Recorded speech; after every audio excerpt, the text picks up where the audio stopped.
Ladies and gentlemen, good evening. My name is Mark Zaccaria, and I was your candidate from the Republican Party for this seat in 2008. I've been a Republican activist all my adult life, and I've known many of you from the last 10 or 12 years here, working together to try and advance the Republican agenda.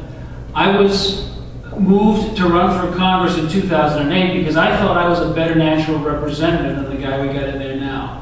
I thought that, like you, I have done many, many things that would make me sympathetic to you and understand how you would react to any initiative in the federal government that came along. I think that, like many of you, if not all, I have benefited from a public education. I've had the opportunity to go to college. I've served in the military. I have been married now for 35 years next Monday. And my wife Ruth and I have raised 3 children. They're all adults, and God bless them, they all live in Rhode Island, at least for now. And I have run a business, and I have worked for businesses, and I have done things. You may not have done every one of them, but you've done many of them. And we have much in common. And your representative today has done none of them. And this was my primary motivation for coming up and standing for the seat in 2008. Well, I knew it would probably be a 2-cycle race because I got started late.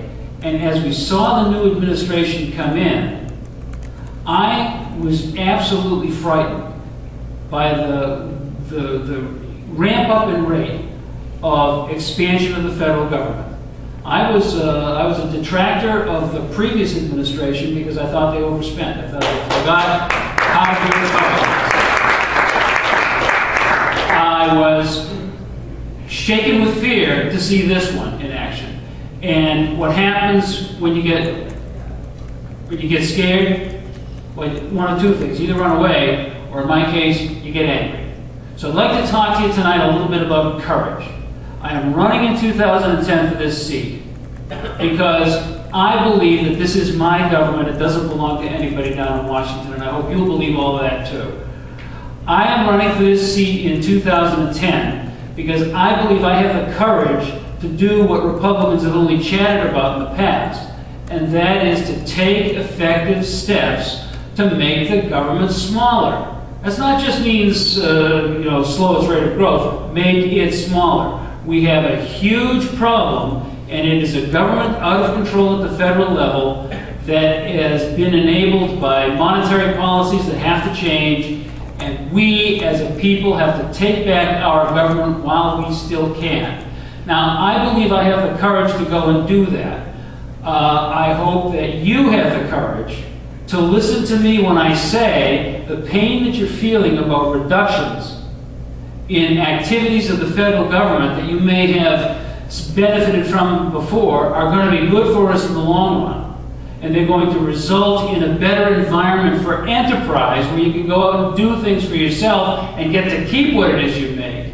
And that's the kind of government that the founders of this republic wanted us to have, and would probably be repulsed to see what we've made it into. I know I am. I hope you are. And I hope you'll help me bring it back to what it's supposed to be. We need to get a constitutionally based government that is about the rights of the individual. I am in favor of that most minor of minorities, you, the individual. It's the absolute minority in our culture, and it is the one that we have to promote most. We need individual authority coupled with individual responsibility so that we, each of us, can decide what it is that is our own pursuit of happiness and go do it, and we have to be free from this government behemoth so that we can do it. That is possible, ladies and gentlemen. There'll be pain and suffering. I have the courage to look you in the eye and tell you what it's going to take. If you've got the courage to help me get elected and then work with me so that together we can make our government what it needs to be. I'm Mark Zaccaria, and I'm asking for your vote in the primary and then in the general election. Thank you.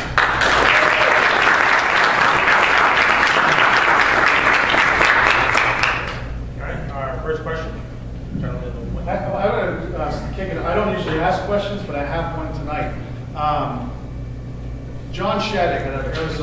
is H.R. 1359. It's actually 111th Congress now. I can't remember. I think it's 604 or something like that.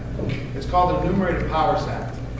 Now, all that states is any bill that goes through has to state the constitutional authority it has to enact such a bill. I want to ask all three of you if you guys would support that. And I also want to ask you, why do you think we need that?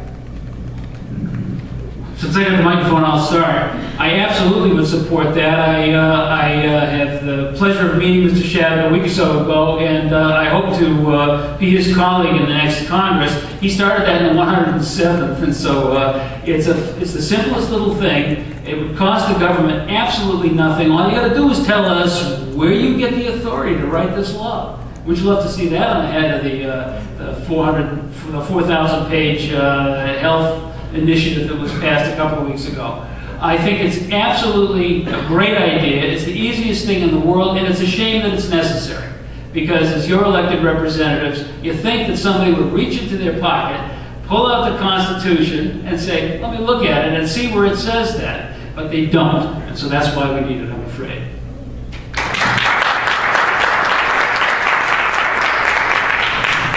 I think it's an easy question. I think Steve is sandbagging us. I think that obviously the reason is that government is not responsive to us. Our representatives are actually misleading us. I might use the term lie to us. There are representatives currently down in D.C. who are really not responsive to those who elected them. Part of the issue is their own credibility at this point. I'm not sure what frolic and detour they are on, but to answer your question, Stephen, I would support such a thing. I see no downside to it, but the other piece that we have to remember is that there is a Supreme Court out there, and the Supreme Court is going to get stronger under the Obama administration because there are some very aging people on there, and so it is three branches of government, and that will help, but with the Supreme Court interpreting as it does, it may make it tougher. But at any rate, I have no problem with the legislation and would fully support it.